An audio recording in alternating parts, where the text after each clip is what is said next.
Blush Cameron. How'd you like that song that I was just playing? That was a clip from my new song called No One Knows. And you can hear the full thing on blushcameron.bandcamp.com. And it will also be on streaming services at the end of the month. How's everybody feeling? Good? I'm feeling good. I've just been here at home waiting for my Trump bucks. Just been at home waiting for my Trump bucks to hit $1,200. That'll be cool.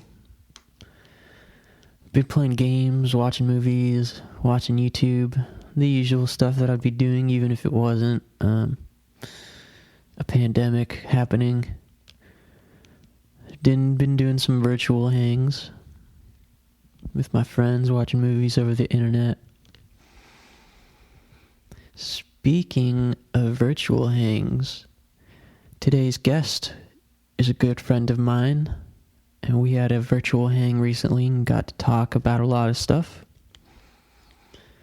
Alex Stoitsiadis from Dogleg. Alex plays guitar and sings in Dogleg. And Dogleg is awesome and Alex is awesome. I'm sure you already know that if you're listening to this enough. At least you should be aware. And you will be aware after this. I've seen Dogleg a ton of times. Played a ton of shows with them. I was always impressed watching Dogleg. Not just their stage presence, which is unmatched, but the way they write their songs was always really mature, I thought. Even years ago, like, 2016, 2017. And their new album is awesome too. It's called Melee. Got Best New Music on Pitchfork. Pretty sick. Proud of them. So I hope you'll enjoy the episode. We talk about a lot of stuff. The whole history, really. Oh, there's a part in the episode where after Alex finishes talking about the hoops they had to jump through to get the album finished with a release date, I follow up by talking about how albums are just for labels to make money without doing a great job of explaining why I said that. And I wasn't trying to minimize Alex's accomplishment. My point was the fact that Dogleg did go through so much trouble to make their album, as well as having to cater to their label at the same time. Also, the label could feel confident that they'll make money. The fact that they went through all that and still came out with an album that's not only really good, but one that the band themselves are happy with. The fact that they went through all of that is a triumph, and that's super not easy to do. I'm proud of them for it. But yeah, I just wanted to clarify in case I sounded insensitive at that part. Maybe no one will notice, but I noticed. Anyways, hit me up if you have any feedback or anything at Blush Cameron on Instagram, Twitter, Facebook, Blush Cameron, no space. Although I don't use Facebook as much, Instagram and Twitter is the place to be for me. I'm also on Patreon, patreon.com/BlushCameron. This is another episode where the guest has better audio than me. I've tried getting my setup to work with this mic, but I'm having problems getting Discord to cooperate. It doesn't seem to want to work with my interface, so for now I gotta keep using the mic that's built into my computer for the interviews. If you'd like to help me get some new gear for this thing, please hit me up at patreon.com/BlushCameron. I know with the pandemic happening, everyone's tight on money, but if you do have disposable income and are feeling charitable, I'd really appreciate it. I post solo eps on there. Solo episodes, B-sides, demos, etc. Also, I'd like to mention, or I should mention, that this episode was recorded much before the COVID-19 pandemic was even a consideration for anybody. So this is much before we were quarantined and all that.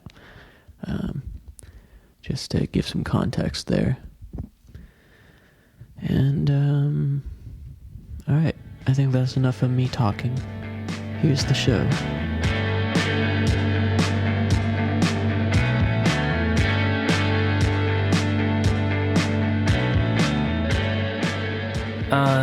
Did you grow up in Michigan? Yeah. I was. I'm from Rochester, which is like. Oh right, I know that. Yeah. It's like 50 minutes north of Detroit. It's like a really like bougie like white flight town, basically. You know. Yeah. So it's like very like family oriented, like upper middle class. Just like nothing really happens there except for like you go to school or you go to work and then you come back there. And so it's like very boring and safe, which is cool, I guess. But like, there wasn't like any music scene of any type, you know. Yeah, there's like nothing going on there. I mean, we played there that one time, right? We played at at that coffee shop. Yeah, and that was like insane.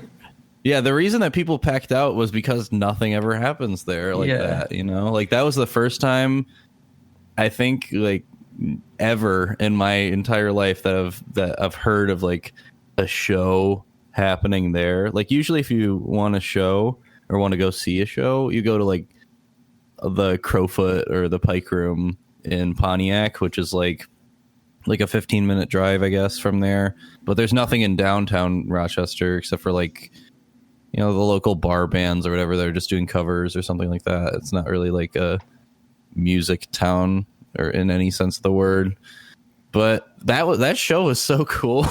Yeah, that ruled, dude. That honestly, I really wish they like kept it going. You know what I mean? Like made it a more regular thing because people love that shit. Yeah, I mean that's really the move, dude. Is playing shows in places that don't get shows. Oh, for sure. Where did you play on this tour with Glass Beach? Where'd you go? We went out. So we went out to California. And then we kind of went like up and down the coast. Like we started in Fullerton, and then we did LA, and then we went all the way up to like Seattle, Portland, and then came back down to San Francisco, and then went back towards home, kind of. Mm-hmm. And that was fun as heck. That was super cool. I've never been to California, and nobody else in the band's been to California except for like Chase has been there when he was 9 or so. He was really young, so he doesn't really remember it, but yeah, that's awesome.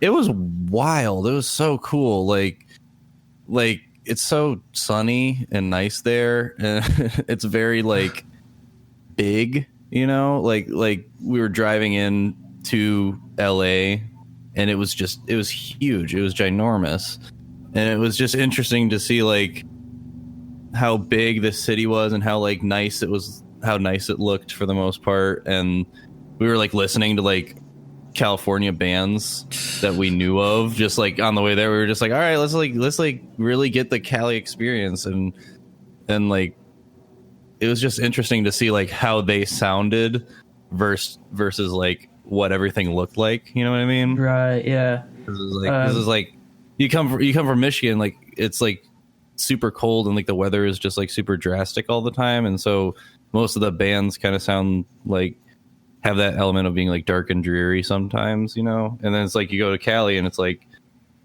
not necessarily dark and dreary, and it's more kind of like upbeat, I guess. Right. I don't know. Yeah, I mean it's dark and dreary in a different way, right? I mean, right, exactly. LA, Exactly. Yeah, that's crazy. Was LA probably like your favorite spot to play on that tour? Oh yeah. Yeah, that was awesome. Mainly because we had like a off day there too, so sick. We just kind of spent some time like just kind of bumming around the city and like checking it out and seeing what's up with it. Like we went on like the Walk of Fame or whatever, and like saw the theaters and stuff. Saw Spider-Man. I went into the Sanrio store and got a bunch of sick merch, so that's super fun. Hell yeah, Sanrio merch. Yeah, hell yeah. I got a Gretzko shirt, which is super sick. Oh yeah. And it's now one of my favorite possessions, and I think I might have to buy another one because it's just nice. It fits really well. And then Chase got one too, which is cool. Were they expensive shirts? No, they were 50% off actually when we went in there. Hell yes, dude. It was only like $20, and I'm like, Dude. oh, I have to get this shirt. Perfect timing. It's so sick. Yeah, so we went there, and then we also went to Donut Friend, which is that donut place that's owned by Mark Trombino, who's like, he's the drummer for Drive Like Jehu, and he produced all those. Yeah, he produced all those like other albums and stuff. He wasn't there, but the person that was working there said that he usually like comes by and like just hangs at the shop. And I was like, God, I wish I could like see him and like meet him. Mm-hmm. That would have been so sick. Yeah, I wonder like how it came about that he opened that place. I wonder. I think we asked the person, and they were just like, yeah, he was just kind of like bored and he just wanted to make some donuts. And I'm like, that's so sick. And I mean, I wonder if he like made music money somehow and like put that into it. Like, where did he get the startup for that? He probably, that's probably it. Because like, not only was he like playing in bands, but like he does all this production work, right? So like, of course he's making some good money, I guess. So he probably made enough to just like start something up. But that place was so cool because I've heard about it before we went there, and I was like, oh, we got to check this out, because I was looking at like the menu, and all the donuts were like punk themed. Don't like, they have the Drive Like Jelly donut, they have the Fudge Ghazi donut, and I'm like, I need to buy these donuts. Save them and don't even eat them. Oh my God, it was so sick. Like we were all in there just gushing over like the different donut name puns. It was so sick. Okay, well that brings me to a question that I have for you, which is, growing up in Rochester, how did you get into all those bands like Drive Like Jehu and whatnot? Well, I was like, I guess I can like start at the beginning. I used to play a lot of Rock Band with my friend. Oh yeah. So that's how I like started getting into like music in general. Because like before it would just be like I had an iPod shuffle with like Aerosmith and just some random ass songs on it. Like I was just like, okay, like I'm not super into music, but like I like how this sounds. This is cool. And then I had a friend who lived like literally at the end of the street, and I would always go over to his house and I would always play Rock Band with him. And his dad was a drummer, and so he would always like say, you can use our studio and just play on the drums, and you could play guitar and do whatever you want. Just, it's open for you. And so at first we were just playing Rock Band a bunch, and all those songs from Rock Band were fucking great. Like Reptilia, like The Strokes, obviously. Oh yeah. It was just like that change, like listening to that changed my life. I was like, oh my God, like this is my first favorite song, I guess. And then being able to play it like on a video game, like fake drums, that was super fun. And that was just like, oh, all right, well, like I'm feeling the connection, I guess. And then from there we would transfer over to like the real drums and like get in the studio and just start like messing around and just doing whatever.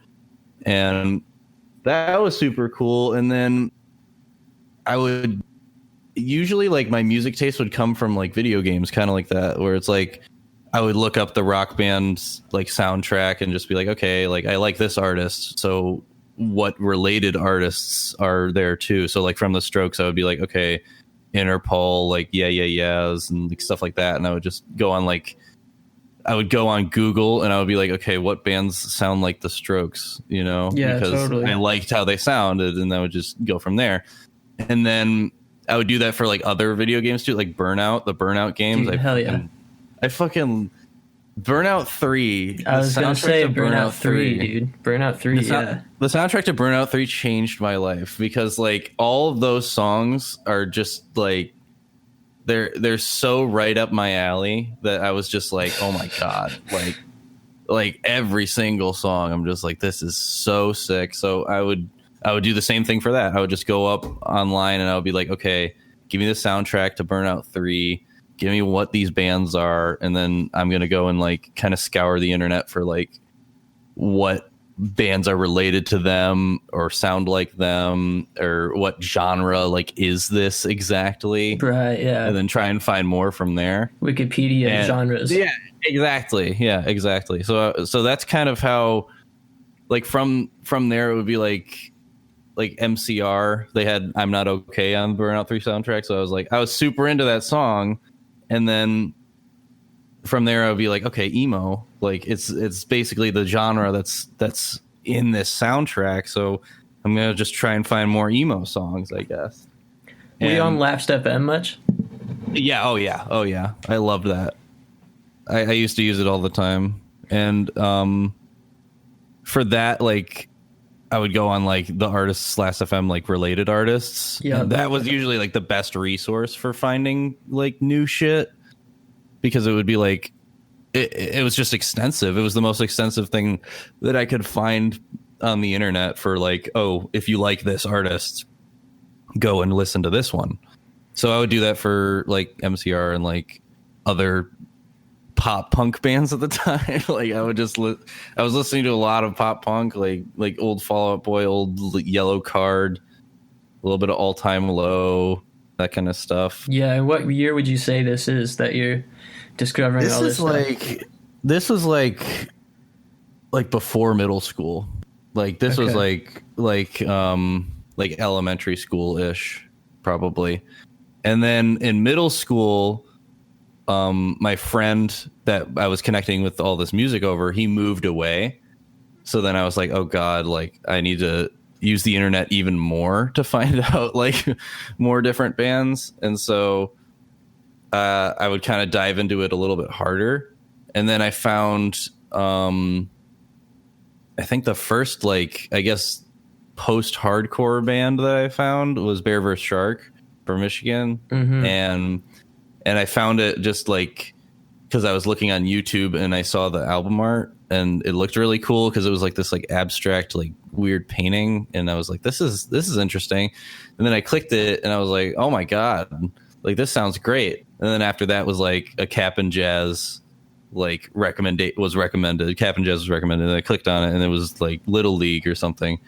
And I was just listening to that. I was like, well, this is sick too. And then basically just YouTube recommendations just kind of showed me the way for all that stuff. And then from there came like Drive Like Jehu and like Fugazi and like all those bands. And then I really got like deep into those bands because I was like, holy shit, like this is even more up my alley than than the other stuff. Yeah. When did Dogleg start for you in high school? Was that your first band?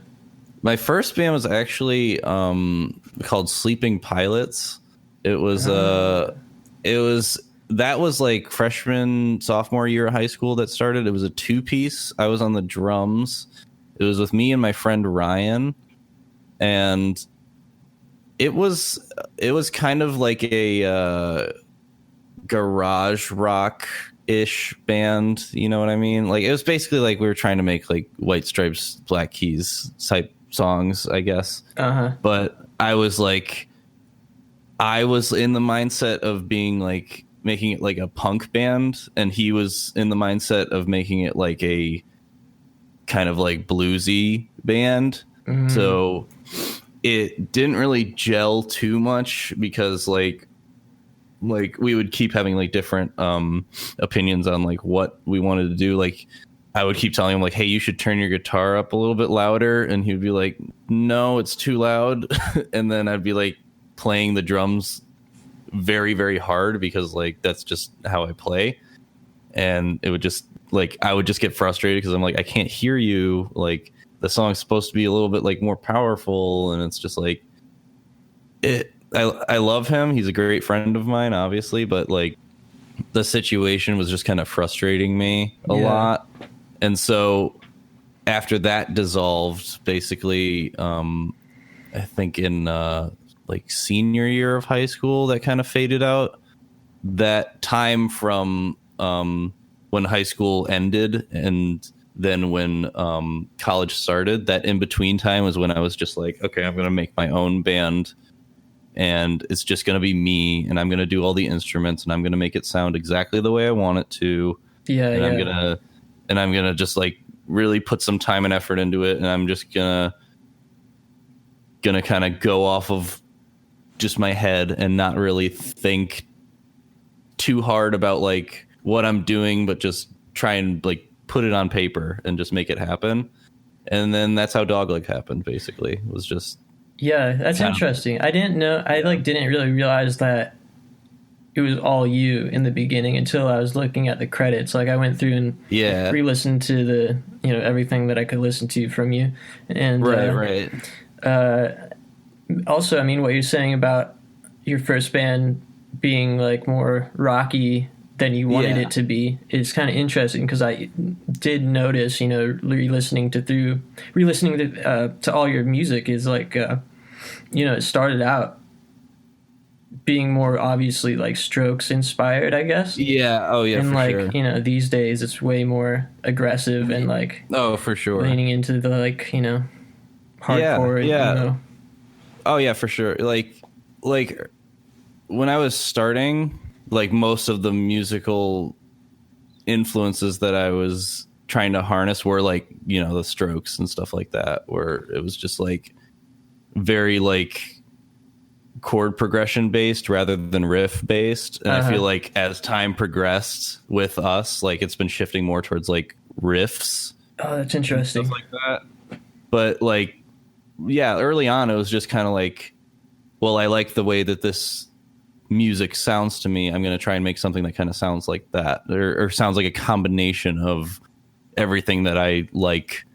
And then those songs just kind of happened. And it's like some of the songs I'm like not proud of, like the first song on the first EP, the 1 minute long song. I'm just like this.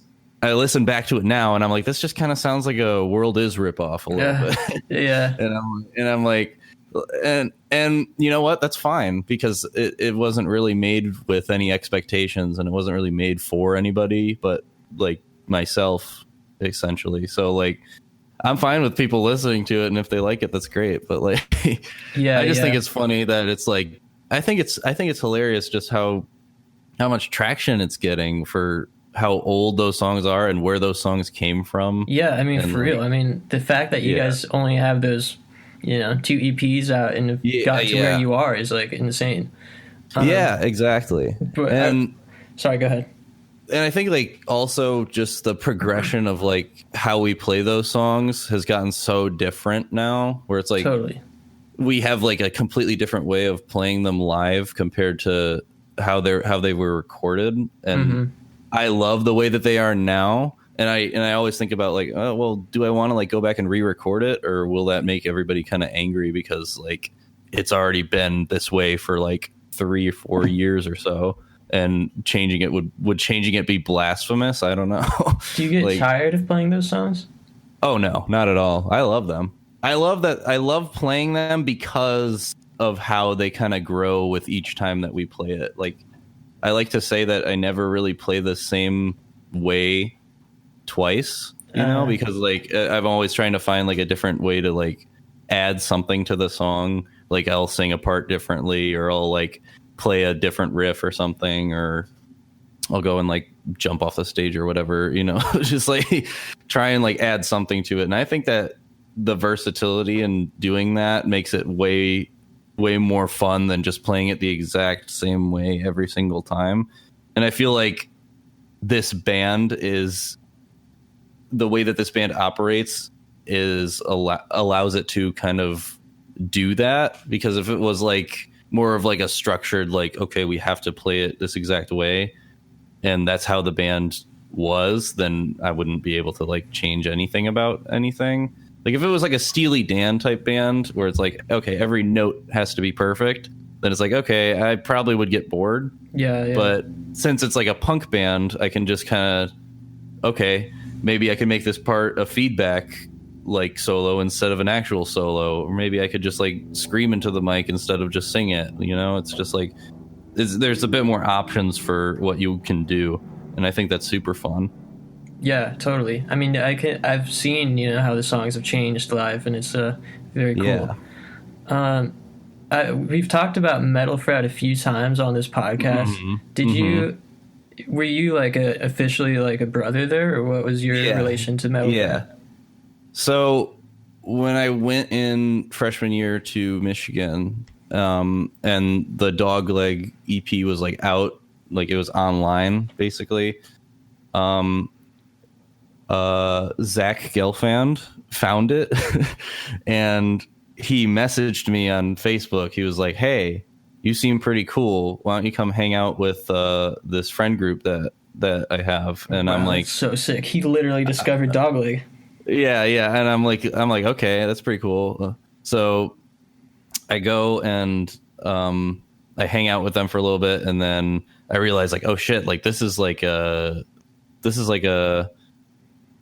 I didn't think it was a frat, but I was like, this is like a community, I guess. And I didn't understand that it was a community until after hanging out with them for like 4 or 5 times or whatever. And then they were like, oh, hey, you have to do this thing now. There's a dinner and there's like a ritual or whatever. And I'm like, oh shit, like there's things are happening. Oh shit. Okay. Wow. So you just kind of fell into it. Yeah. But it was fun. It was cool. Like I didn't really have any friends, and I was like, oh, this is a way to make friends, I guess. Like all these people seem musically inclined, and so that's cool. Yeah, for people listening that don't know, Metal Frat is a kind of frat in Ann Arbor, Michigan, associated with the University of Michigan. And it's a real frat, but the way it operates is that it's like the anti-frat, I guess. And most of the people that are initiated in that are brothers there are very into like music and the DIY scene, and the house itself used to be like a venue since 2000, I think, and it's had like so many artists come through and play there.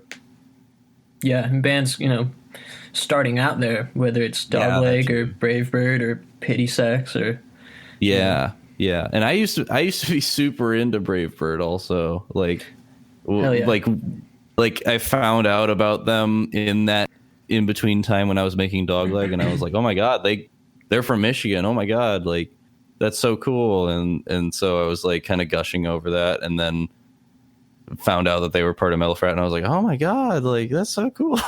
Yeah, I mean that's such like a cool thing to have, and I feel like we're pretty lucky to have have for it. Sure. Yeah, and I think it's cool to have that connection, and it's interesting to see like how when I started school and I was just kind of a nobody, and I was looking up to all these artists, and I was like, oh my god, like look at Chris Liu, like he's so fucking cool, and I wish I could be like him. And now it's like I'm here now, and I'm like, oh my god, like that's my friend now. Like that's my peer, instead of just being like my, I guess, idol in a way. Like, and not that I necessarily idolized him, but I like looked up to them as like someone who's musical, someone who makes cool art that I want to appreciate. Yeah, and it was cool. I mean, Metal Frat was never particularly like gatekeepy, I mean, it's definitely as a new person coming in, it's like really intimidating, and there are older people there that are like so much cooler than you, and it's really easy to project in that in that scenario. But like I was terrified of all the older people, because I was like, these people are just like so cool. Like I do not know if I can keep up with that. Like I need to like burn all my like Michigan like merch or anything. I need to wear just all black and like nothing else, and I need to be as cool as them, kind of thing. And and then as I grew up, it's like, you know what? Like being cool doesn't really, you don't have to do anything specific. You just kind of just got to be yourself, Yeah, and it was a cool thing to learn. Yeah, and you like, I've experienced like being around younger kids that I can tell like they felt how I felt, and right, yeah, absolutely. It's cool to be able to be like it's all good. I'm not really any cooler than you are, Right, yeah, exactly. Like everybody, like the reality of being in that place is that everybody's kind of a dork. Everybody's kind of like absolutely a bit of a loser, but also they have like their own special talent, you know, and everybody's cool in being like weird and being different, you know. And I think that's super sick, and it's great to be able to like kind of connect over that stuff and being able to be like, well, I'm super into like this type of music. Okay, well, I'm super into making this type of art, and you can just kind of connect over that. Yeah, or even just, you know, like media, like yeah. I've met friends, you know, at the frat. There used to, I don't know, did you remember the MAME machine when it was working down in the basement? No, actually. For a while. Was that like the arcade machine? Was that a MAME machine? There's an arcade cabinet down there now that doesn't work, but there was another one in addition to that, I believe. Oh, shit. That was like a working MAME machine. And so at parties, we'd all be playing like Street Fighter or whatever on the MAME cabinet. And that's so hype. Yeah. I didn't know that. Yeah, I've met friends just being like, oh, you play Street Fighter? Like, you know, who do you main, you know, whatever. That's super hype. Yeah, like we would always have like weird YouTube videos up on the big like TV screen in the main room. That was how I would connect with some people, is that like I would throw up a video and then somebody would be like, oh my god, you know this video? And then we would just like kind of bond over that. Or somebody else would do that and then I'd be like, oh my god, you know this video? And then we would just kind of like me and Maya would kind of bond over like YouTube poops all the time, because I was super into them when I was in like middle school, and I was like, this poop stan. This shit is hilarious, even though it was like really dumb and stupid humor in middle school. But like, I used to love that shit. It was basically like proto memes, which I think is cool. Yep, I agree with you. Yeah. So did you tour like between the first Dogleg EP and Remember Alderaan? Not really. Like we played shows like locally. When did you meet Chase? I met Chase and Parker in high school for we went to this like music school together, or not like music school, but it was like an after school like music program thing. It's called School of Rock. Okay. And basically like they put you into like groups based on like what kind of music you like. So we were both in like the Red Hot Chili Peppers and Weezer group. And so it was like we were just all learning these Weezer songs and these Red Hot Chili Peppers songs together, and we just kind of all bonded. Like that place was so nice, and it was so easy to make friends because everybody there was so freaking nice, and I loved it. Wow. And I have so many friends from there that are off doing like cool musical things now, and it's super cool. But I met Chase there because I was talking with people there about like my favorite bands, and I was like, oh, I really like Fugazi. I don't think anybody knows who Fugazi is, being like that kid, because it's like, because I'm like, I don't know what people like. And then one of my friends that was there was like, oh, you should talk to Chase. Chase loves Fugazi and Minor Threat. And I was like, okay. And so I go up to him, and I don't think he's taller than me, but it felt like in that moment when I first met him, he was like 2 times as tall as me. And I was just looking up to him, and I was just like, so I heard like you like Fugazi. That's pretty cool. And he's like, yeah, man, it's pretty cool. And that was our first conversation ever. And I was like, oh my God, I did it. I talked to him. He's so cool. So, and then he put you in a trash can, I heard. Yeah. And then he stuffed me in a locker. Yeah, that's cool. You guys started playing together pretty shortly after that, I imagine. Yeah. We didn't talk for like a little while until I needed somebody for Dogleg. I needed more people for Dogleg, because like we went to different colleges and everything, so our lives were in different directions at the time. But when I was in school, I tried to do Dogleg originally just by myself. Like I did a couple solo shows. I did a couple shows with just Parker on the drums and just me, so like as a 2-piece. And I did that. I tore out my guitar and put in like half a bass pickup that would only touch like the bottom 2 strings, and then put that as a separate output into a octave down. So I had like a fake bass while I was playing. Like I was just basically doing everything I could just to be able to try and play these songs, because I was like, I want to play. I want to get out and play shows. But I didn't really have a proper band. So then I guess the third iteration of Dogleg was me, and then Rory Nolan, and then Zach Gelfand. We were the first ever like full band Dogleg, I guess. And Rory was on drums, Zach was on bass, and we were just kind of playing around. Didn't really take it super seriously. We were just trying to they were just trying to help me like get the songs out there and like help play them and stuff. So it was nice. And we played a couple shows. And then after that, it was the summer between like freshman and sophomore year. And I was like, okay, I need like a proper band if I want to do this. So I called up Chase, and then I called up Parker, and I was like, here are the songs I have. Do you guys want to be in a band? And they both responded like, oh my God, like, yeah, this is really cool. And they were the best musicians I knew at the time. So we got together, and when we got together that summer, it just immediately clicked. Like we were just writing songs like really, really quickly.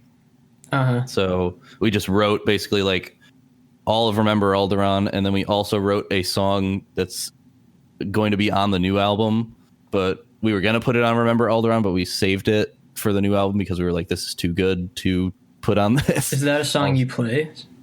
Yeah. Man, that's got to be tough.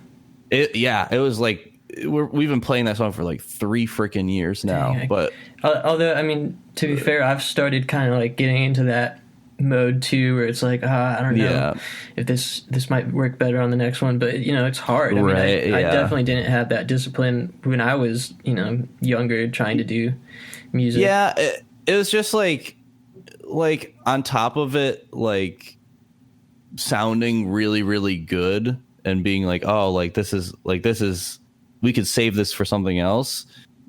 It just felt like it wasn't like completely done in that way. You know what I mean? It was like if we put this out now, it won't be as good as if we just sit on it for a little bit and make it even better. Was our idea. So we kind of sat on it and like worked out like the kinks from it, and we really like finalized it, and now it's on the album, and it's like really, really good, and I'm very, very proud of it. So I mean, I don't really mind taking that long we took that long to really finish it, but I just want people to hear it now because it's just been so freaking long. Right. When you like were starting, did you like have any like thought process when you were deciding to compile your songs together? Because like when I was doing my first music projects, it was like record a song and put it online, and like I like kind of was rejecting the like album game, Right. Yeah. What was your thoughts? Like, did you just want to do because your favorite bands were doing it, or like what? I mean, with the first EP, I was just kind of like, let's see how many songs I can write in this time. Like originally it was just going to be 4 songs, and then I wrote 2 more, and I was like, okay, I'll just put those on too. And I originally had them on as quote unquote bonus tracks or whatever.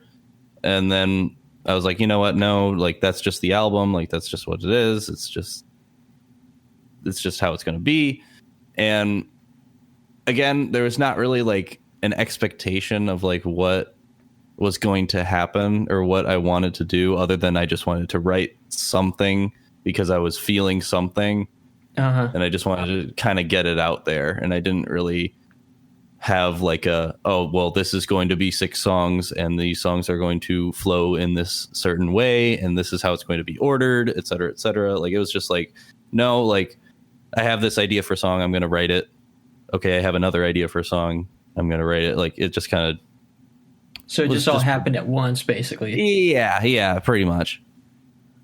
That's cool. So Remember Alderaan, December 2016 is when it was released. What was going on like in your life there? Is Table 3, right? Yeah. Records? It was Table released. 3 Records? Yeah, it was released on New Year's of like 2016, 2017 New Year's, basically like January 1st or whatever. And we had it done, and we were trying to talk to any type of like indie startup label just to like help us out, just because we were like, okay, like, let's see if we can get some traction with this. And nobody was biting except for Table 3, who was good friends with Avery from Retirement Party. And Avery from Retirement Party used to go to School of Rock with us, actually, which is how that's how we're all good friends. So I hit her up and I was like, hey, I heard that you're working with this label. Like, is there any chance that you could maybe like put in a good word for us and like see if we could maybe work with them? And she was like, yeah, absolutely. And she did put in the good word for us, and it ended up working out. And they made us a run of tapes and a run of shirts. And it was good to like get our feet off the ground a little bit and like to get things started.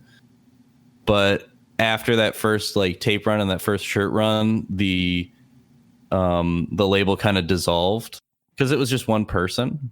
It was just Tom Brown. So he was just like, I don't know if I could do this label anymore because like I have a life now, like I have things going on.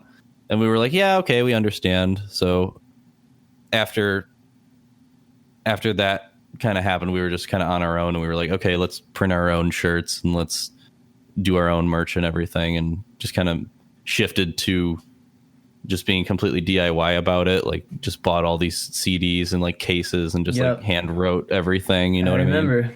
I took the format for myself for a minute of doing those CDs with the little cardboard sleeve. Yeah. Those things Very are great. Economical, it was great, and it was like just super cheap. You just buy it on Amazon, and then you just literally just write it out with a Sharpie, and then you're done. And everybody had a Dogleg CD. Yeah, and that was nice because like I was worried that nobody listened to CDs anymore because all the MacBooks at the time were like getting rid of their CD player. So I was like, like, I'll make these CDs, but I don't know if anybody's going to take them. But it seemed like a lot of people liked them. So like they were all just taking them, and it was all for free or donation based. So we didn't really expect to get any money from it or anything. So we were just like, we'd rather you have it than not, you know. We don't need your money. We just need you to listen to it. Right. And so it seems like from 2017 till now, you guys have been doing everything besides releasing music. Yeah, basically. Yeah. So how did that feel like between then and now? Was it like frustrating? I mean, obviously the wait has been worth it, obviously. Yeah. But at the time, how were you feeling? The wait has been worth it, but I guess, okay, so recording it was fun, and like writing the new album. Yeah. Recording all the new songs and writing all the new songs was a ton of fun. It was great because we were just like, we were really getting in our zone of like hammering out good songs and like trying to make our songs as good as possible and like honing our craft a little bit.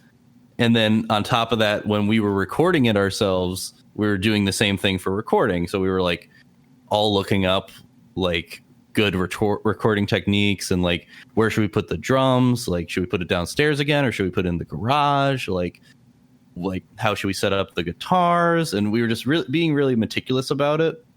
And it took a lot of time. Like, it took an entire summer, and I'm really happy that we did that, because it without even mixing anything, it sounded fantastic, and we were like, hell yeah, okay, like this is looking good.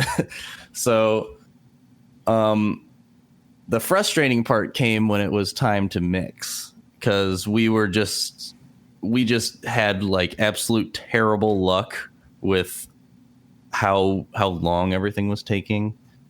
So we went our first mixer, we went to this guy named Maurizio. He mixed for the first Crash of Rhinos album, Distal, and that's one of our favorite albums of all time, production wise and songwriting wise. We just loved that album.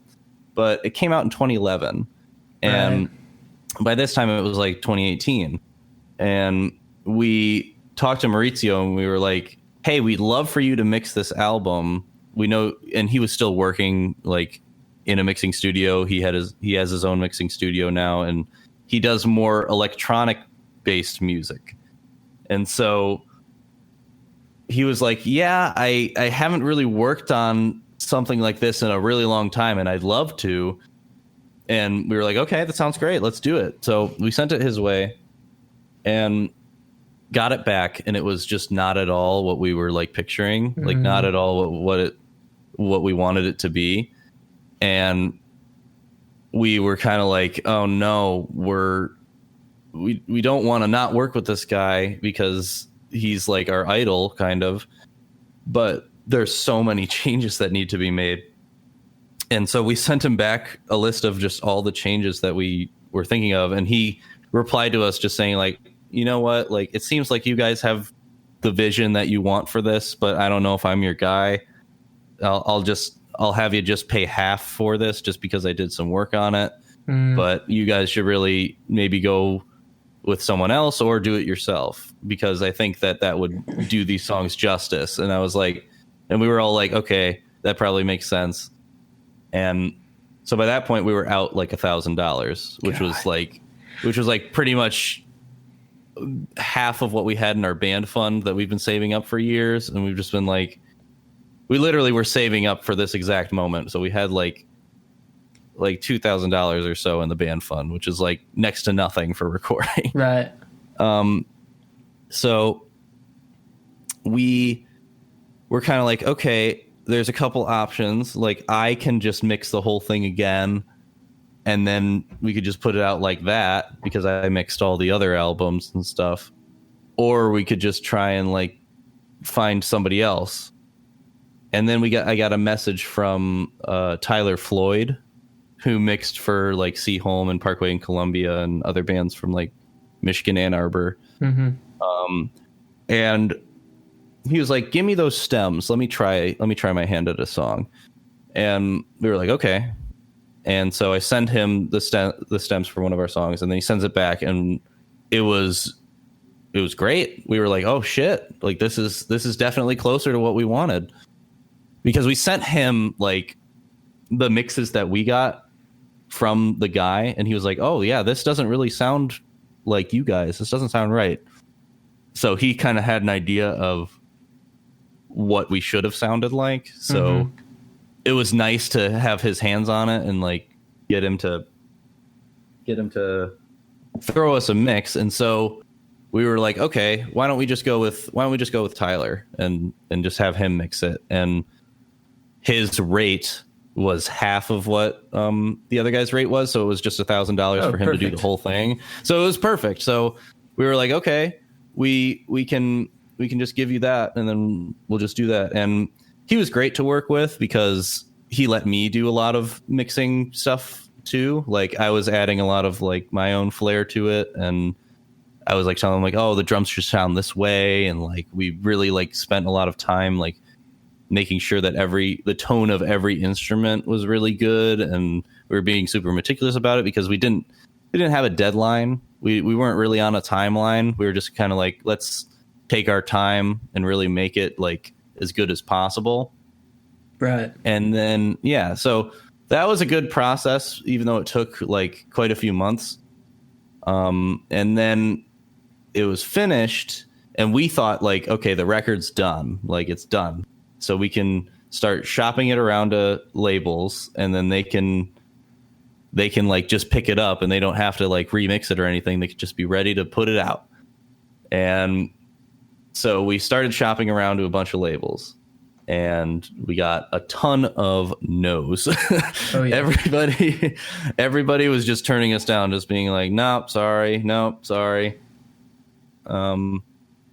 So we didn't really know what to do. So we sent it to Jamie Coletta, who we knew was like a really good PR person, and we knew she's heard of us before.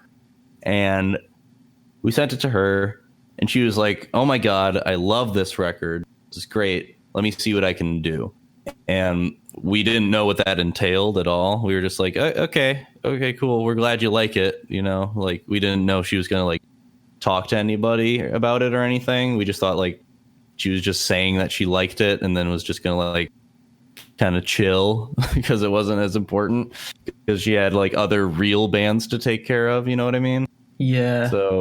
So after that, we get an email back from her, and she said, okay, so I sent Fred from Triple Crown, I sent him your album, and I sent him a video of you guys playing at Bloodfest. And he said he wants to get on the phone with you next week. And we were like, what the fuck? Uh-huh. we were just like, oh my God. We were very flabbergasted. Like, it was just, we did not think it was in the cards at all. So when we heard that, we just didn't believe it. We were like, oh, okay, cool. And so he called us up on the phone, and then we were talking with him, and he was like, so I really liked that video. That was really cool. Like, it seems to be a lot of people that really like you, and like it seems like your fans are really like digging what you're doing. And I'm like, we're all like, yeah, that's pretty cool. Yeah. Yeah. What are you gonna do? And he kept the conversations like casual for the first couple times, and then gradually he was more and more like, okay, like, I think this is going to be a thing. Like, I think this is going to be serious. Like, are you guys going to be willing to like tour a lot? Are you guys willing to put in the effort and whatever? And we were like, oh yeah, absolutely. We'll do it. Like, we'll do anything, blah, blah, blah, you know? So then we signed the papers basically, and it was like all official. And then were they good papers? What? Were they good papers? They were good papers. We had them looked over by entertainment lawyer Henderson. He runs the Alternative. Yep. I don't know. Yeah. Super nice guy, and he looked it over for us and made sure it was all good to go. And they were good papers. It was really weird signing that paper and just being like, oh my God, like, this is a official like label contract. That's freaking wild to me. Yeah. Did not think that this would ever happen. And so it was really cool. And then after that, first order of business was we needed to remix the album. Oh, really? Again. Did they tell you that they wanted it? Yeah. So, wow. So Fred was like, I like where the album's at. It sounds a little too DIY though for what you're about to get into. And we were like, whoa, what does that mean? And we were like, what does that mean? And he was like, I wanna get your mixes and your stems on the hands of like a bigger mixer, so that like they can kind of polish it up a little bit more and have it in like a proper studio, so that we can, when it's put out, like, it'll sound a bit more quality. You know what I mean? And we were like, okay, cool, sure. So we went with Brett Romney's is the guy that he suggested to us. And he did the Free Throw records. He did the Oso Oso record, the new one. And we were like, okay, hell yeah, this is cool. So we worked with Brett a lot to try and make the sound like as close to those Tyler mixes as possible, but also with like a bit extra like polish and sheen. And he kind of struck this nice middle balance of everything that we really liked, where it's like super powerful, but also just very like kind of dark and earthy, I guess. Yeah, totally. Yeah. So it was great. That took a long time too, just because we're very particular about like how we want things to sound, and so we were just kind of going over it for quite a few more months, and then it was finally over. We're finally done with the record, and then by the time it was done, it was close to the end of the year. So we were like, okay, we got to wait until next year to put it out, and we're just like, Jesus Christ, the sun is gonna explode before this record comes out. Like, it's just not gonna happen. It's just a figment of our imagination. And that's what we were telling like our fans too, because everybody was saying like, we know this record exists, we know this is like a thing that's supposed to be happening, but it's not here yet. Where is it? What's going on? Tapping my foot, like, where is it? Yeah, we're just like, we're sorry, like we keep pushing this date back over and over and over again, but now it's finally coming out. It's coming out March 13th, Friday the 13th. Oh, God. Of March. And I couldn't be happier, because God damn it, I want it out. I want people to hear it, because I'm so proud of it. Like, I'm so proud of like what we've done. There's really something to say. I mean, for like having the discipline to be patient is like really like satisfying, as much as like it's all bullshit and like the intention is to make money. Like, that's the reason that anybody has I always have felt like records started as a way for labels to make money. I don't know that an artist would naturally like write an album per se, like but at the same time it's also like, it's a challenge, and it's like it feels like a personal feat to create a record in that way. So I mean, I think it's sick, and I'm definitely excited for the whole thing to come out myself. It's like you'll go back and you'll look at like how records used to happen, where it's like, oh, like everything used to be singles, you know what I mean? Right, yeah. It's like that was the important selling like physical item of music, is like the singles, the 7 inches, and now it's records. Right. And well, at some point they realize like they make they have to spend less money to make more. Right. What's the word? Inventory. Right. Yeah. Exactly. But honestly, holding like the physical thing like in my hand, like we have the test press now, and like it's so cool. Yeah, it's totally. So freaking cool, and like hearing it on vinyl is actually like, it sounds fantastic. I'm really proud of how it sounds, and it just makes me proud. Like the whole experience, this whole experience, like as long as it took, and as many hoops that we had to jump through, it makes me proud, and it makes me happy to see so many people connect with it, because like I did not think that in a million years like that would happen, like at all, because I thought that like in putting these songs out, I was like worried that like, oh, like the way I sing words is weird, like people won't connect with that. The words that I'm saying might be weird, and I don't know if they'll connect with that. Like all these like different like doubts and stuff. But then it came out, like when Fox came out, everybody was just like blowing up over it, and it was just like, that's so cool. I'm so glad. Yeah, I mean, you guys are really supportable, and the fact that Chase and Parker are as dedicated as you are to the project makes it even more like worth being a fan of, because if a whole group is focused and collaborative and all on the same page about making something good, then they're gonna make something good if they have this support. Exactly. Yeah, and I love having them as bandmates and as friends. And who's the fourth guy? Jacob. I was just gonna mention. Yeah, he's our new drummer. Parker originally played all the drums on everything, and he played all the drums on the recording too, but playing them live really takes something out of him, because he's kind of a smaller guy. Like physically, he's just like, I don't know if I can like keep up with all these songs and the stamina, and if we're gonna eventually have to play like longer sets for headlining stuff, like I would drop dead. And so he was like, could I play guitar instead? And we were like, yeah, absolutely, but who's gonna drum? Like, because his drumming's phenomenal and we love him as a drummer. And so we were just kind of at a loss for a little bit, and this was while we were recording the album, or finishing up recording, and we were like, okay, who are we going to talk to? So we look at a list of potential people, and Jacob, who would play in Parkway in Columbia, he seemed like a very good drummer. And so I was like, okay, let's ask him. Let's see what he's up to.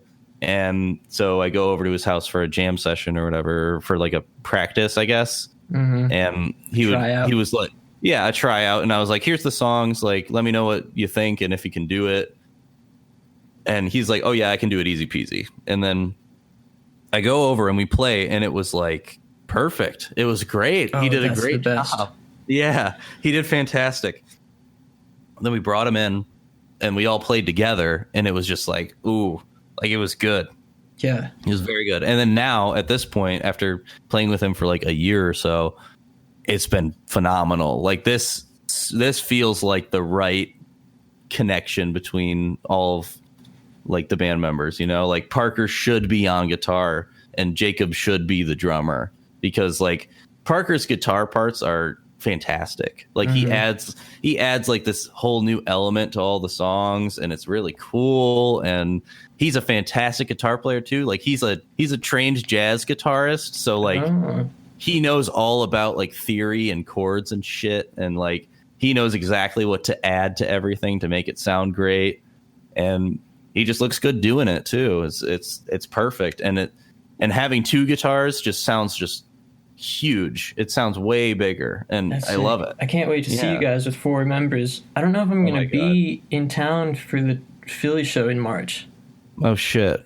Yeah, I'm excited for that show. I know nothing about Microwave, actually. That band, I really do not know them. I haven't listened, but I've heard good things. Yeah, same here. Like all my friends, when we posted about that, were saying like, "Oh my god, Microwave," and I'm like, "Yeah, who are these guys?" But they seem really cool. They seem like nice people, and their music seems cool. I listen to it, and it's cool. I guess I'm just I don't know. I'm bad at keeping up with new music. I love to look like in the past for shit, you know? Yeah, I feel the same way as like watching movies, listening to music. It's like, if I'm listening to what everybody else is listening to, what's the point?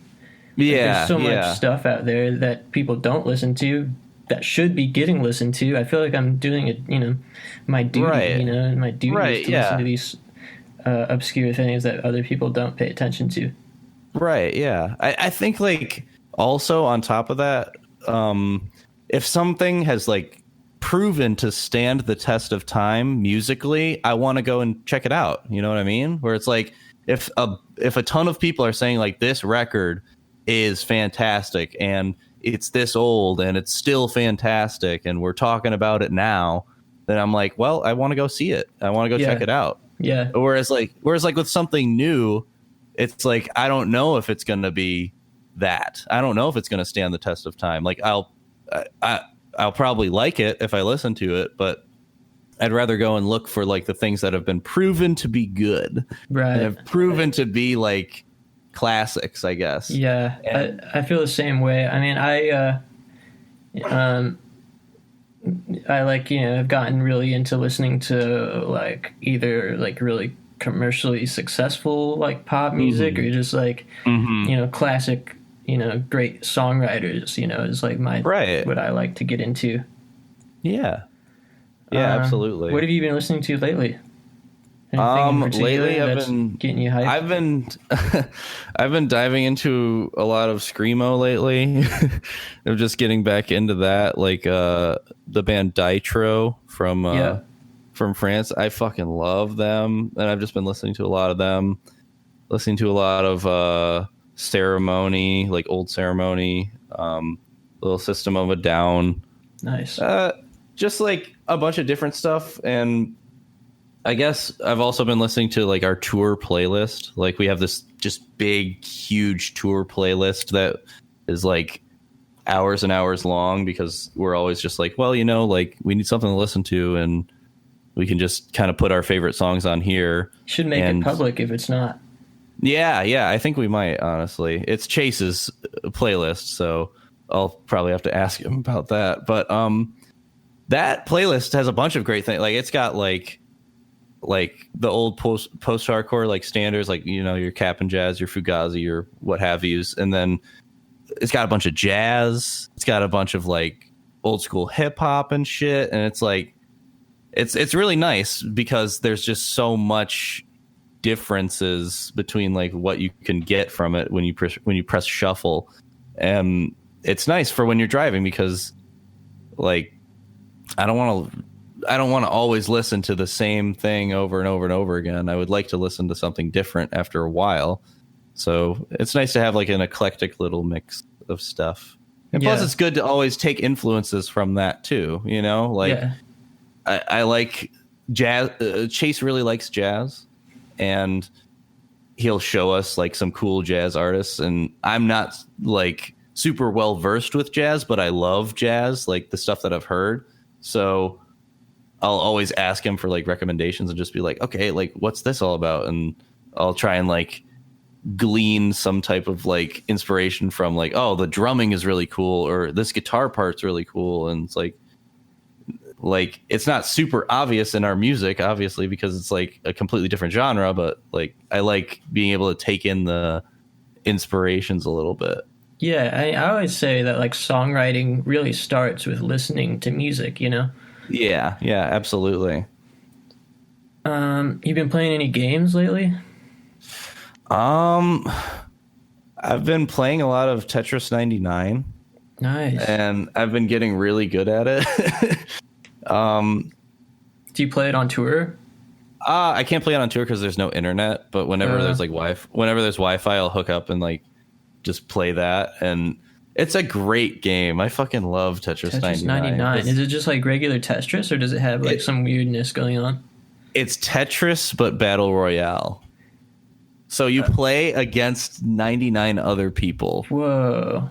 And it's when you like clear a line, you like send lines to other people, and they have to clear it and stuff. That's so it's epic. like you're targeting other people and attacking other people and stuff, and it's so sick. It's like super intense, and the games last like 5 minutes, and then when you're done, you just start a new one, and it's just like extremely addicting. Damn, that sounds awesome. It sounds like like you ever play Puzzle Fighter? Oh yeah. It's very much like Puzzle Fighter. Yeah, Puzzle Fighter versus 99. Yeah, it's like Puzzle Fighter. It very much is. And I think that's sick. I want to go back and play those Puzzle Fighter games because I really like the Tetris game. So I'm like, do you have I'll go for that. Do you have a PlayStation 4? I do not. No. What do you have? Like a Switch? What do you got? I got a Switch. I got a Xbox 360. I have a Dreamcast. I have a Wii with a bunch of GameCube games and like all the NES, SNES, Genesis like ROMs on there. I recently got a Raspberry Pi and I put like all these ROMs on there, so it's like got a couple PlayStation games and stuff. Oh, you could probably get Puzzle Fighter on that. Yeah, I think we honestly might have that because like I got a ROM like pack or whatever, like the MAME pack or something, and I just put it all on there. Didn't even look at what was on there, and it's probably there, I think. Yeah, I really want to get. There are three things I want. I want a Switch. I want an Xbox One. And I want a 3DS. Ooh, I have a. Sorry, the problem is that on each one of these consoles, there's only like 1 or 2 games I want to play, so it's like really hard to justify the purchase. What were you gonna say? You should get a 3DS. You should absolutely get a 3DS because it is about like used $100, I guess, or even cheaper. I mean, I was looking at 2DSs and those are like $60 or something. Shit, yeah, that's true. I got what is it? One of those new 3DSs where it's like the updated version with the faster processor or something.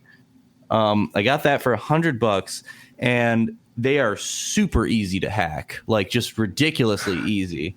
So I hacked it and then just put a bunch of 3DS games on there, and now I just have that for tour, and it's great. It's awesome. Sounds awesome. And you can there's also like good emulators on there, so it's like they have the SNES emulator, so I would sometimes play like Earthbound on tour or like Chrono Trigger a little bit. I've been trying to get through that. Very nice. Yeah, I have a PSP, and apparently, those are pretty easy to hack as well. Yeah, I have a PSP too. I also hacked my PSP too. It's great because like the PSP games are pretty damn good. Like they're really good 3D games for considering how old the PSP is. And I've been considering getting a Vita because I guess those are good for hacking because you can also play like PSP games on there too. Yeah, I have a Vita on, I haven't messed with it really though, just playing, Yeah. I haven't looked into the hacking scene for that, but I think it's pretty easy. I'm not sure.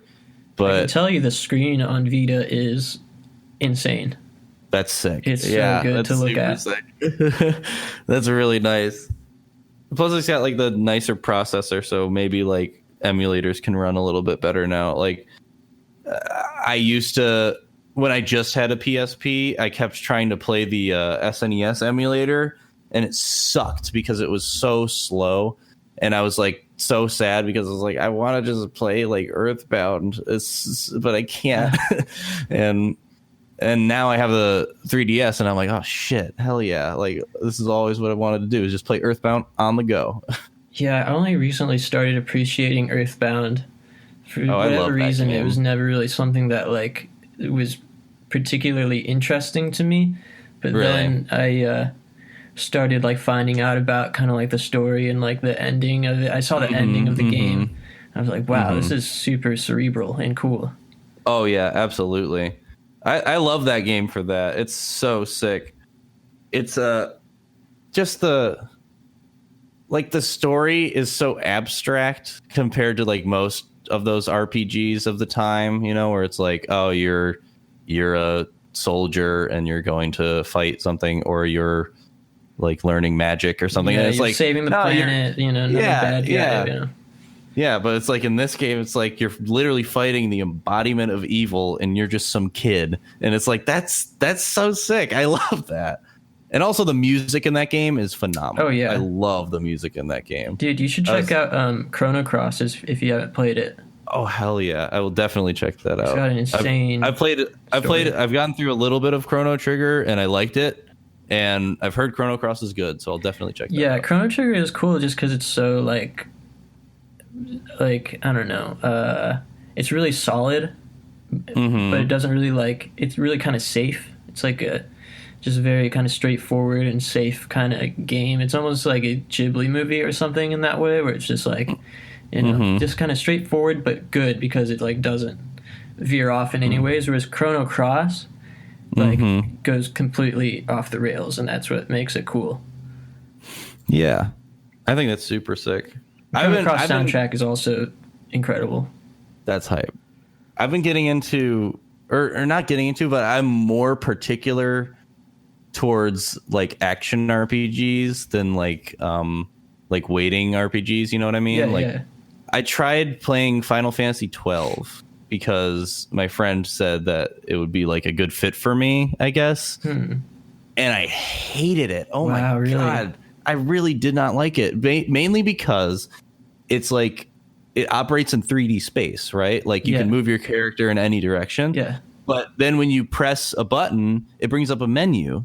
And I'm like, no, I don't want to bring up a menu. I press the button and swing the sword. Like I want it to be like Kingdom Hearts, where it's like you you just immediately attack, or you have your actions just at the ready and you just do them. Yeah. But in this game, it's like an RTS almost, where it's like you're just setting up like a 3D character, and I'm like, I don't want to play an RTS. I want to play an action game. Like I want to be able to like control the characters.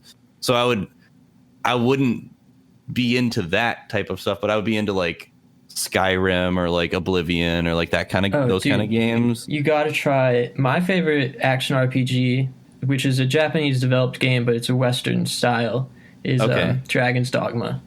Dragon's Dogma. Yeah, it's incredible. It's like got the best, like the combat is like so sick. Hell yeah. I mean, it's not like super deep or complex combat, but it's like way better than like Skyrim combat or, hell yeah. Yeah, it's great. That's fucking awesome. I've also been playing Ni no Kuni 2, which is kind of like what you're talking about. It's like an action RPG, like Kingdom Hearts, but like the combat's way more shallow, unfortunately. Mm-hmm. I've been trying to look for like Zelda clones because I feel like you're playing Alundra. Yeah, I've been trying to play yes, Alundra. Dude. Like, I love that. But like I remember playing Minish Cap a while ago on my GBA, and I was like, this game is fucking sick. This is awesome. This has all the elements that I want. I press A, the sword swings. Yeah, I'm ready to go. And I'm like, I just want to find more games that brought me that kind of like excitement, where it's like, oh, like you're growing as a character in this game, but you're also like able to just kind of do everything just at once. It's just immediate, There's this one game. Sorry, go ahead. There's this one game that I used to play on the DS called Avalon Code. Have you ever heard of that? No. It was fantastic. It was an action RPG where like the gimmick about it was that you scan items in the world and people in the world, and each of the items and people have their own attributes, and you can just take those attributes and put them to your weapons, and like instead of having a sword, you can have a fiery sword, or you could have like a bronze sword or a steel sword or something like that, but you get the attributes from like scanning things. And it was super sick. It was super awesome. I loved that. Wow, that sounds interesting. It's on DS? Yeah, it's a DS game. I think I might go replay that, honestly, now that I think about it, because that game was freaking awesome. It was pretty short, but it was a great game. Are you into like the Souls games at all? What do you mean by like Dark Souls game? Dark Souls? No, I played a little bit of Dark Souls, but it was just really slow in my opinion. Yeah, it is. Just like the movement. So I was just like, I just kind of got talked out of it, I guess, or I talked myself out of it because I was just like, you know what, like it's not like fluid. You know what I mean? Yeah, like, it's a particular like mood and like taste, and right, exactly. It can get definitely like faster, and like once you're like into the flow, it's like very sick feeling. But it's definitely a time and a place for that game. Yeah. It's a cool game. I get why people are. It's more than like the gameplay. It's like the atmosphere and all that. And if you're just playing it for the gameplay, it's like this is cool, but it might not be it. Oh yeah, for sure. And I'm also trying to get into Breath of the Wild again. Because amazing. Because game. I've heard so many good things about it, but I've only gotten like so far into it. I've barely even scratched the surface. It's just fun to play. Yeah. Oh yeah. And that's an example of a game where it's like the movement's fluid, like everything that you can do in the game is so fluid, and you can kind of go anywhere and do whatever you want. And it's like it's excellent. It reminds me of when I played Skyrim for the first time, because I thought those same exact things, where I'm just like, oh my God, like I'm blown away by just like all the things you can do and how easy it is to do them. Super sick. Yeah, speaking of Skyrim, I don't want to take up all your time, but no worries. Speaking of Skyrim, I got an original Xbox for Christmas. Oh, hell yeah. Morrowind. Oh, shit. And I've never played it before, and I was really interested in playing it. And boy, it's very dated. Oh, yeah. Yeah. Oh, yeah. I felt the same exact way when I tried to play Morrowind. I don't even think I got through like more than an hour with it because I was just like, oh my God, like it's old. It's old, you know? But, you know, at the time it was probably super sick, but man, like they just lacked so much in that game because of like what a transitional like period they were going through, I guess. Because like all the text in the game was just like paragraphs long, and it's like you had to read all of it to actually understand where to go in the game. And it's like now it's like, oh, here's a map, you know? That makes much more intuitive sense than like, oh, like turn left at the third like stick in the middle of the road. It's like I don't want to like I don't care about role playing. Despite being like a big RPG fan, I don't really care about role playing. It's more about like the stats and like getting new equipment. And I completely agree. I just think it's like when there's too much of that immersion, then I'm just kind of thinking like, okay, well, I could be playing like D&D or something. I could be playing something where I could just like be keeping track of all of that myself. Yeah, a lot of times I'm not playing a game for the story, you know? Yeah. You know, and I liked how in Oblivion it kind of struck that balance of like, okay, like the story is sick. The story is very good. And then on top of that, there's a bit more accessibility to it, to where like you can actually understand where to go and what to do, but sometimes there's a bit of a puzzle to it and you'll have to try and figure it out yourself. And then when you do figure it out, it's much more rewarding than having to decipher this stupid code that some random guy in a bar tells you. And it's like, I don't want to have to go and seek out this random guy in a bar for hours in this huge game to try and find out what to do next. I just feel like that's just a waste of my time. Yep, it truly is, man. Mm-hmm. Well, we've been talking for nearly an hour and a half, and I really appreciate you coming on and doing this with me. Yeah, I appreciate you too. This was fantastic. I had a great time.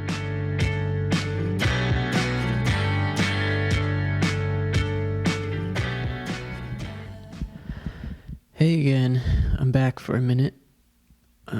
Congratulations on making it all the way to the end of the episode. I just wanted to say that I had to edit out a couple minutes of Alex and I talking about a few subjects, such as getting laid off of his job to go on tour, and talking about his job, and also talking about Philly and the Philly DIY scene and whatnot. If you're interested in hearing that stuff, head over to patreon.com/BlushCameron. If I get one more patron after this episode, I'll go ahead and post it. So, or maybe I'll post it anyways. Yeah, please check it out. And thanks again for listening. We'll be back next week with Avery from Retirement Party. See you then.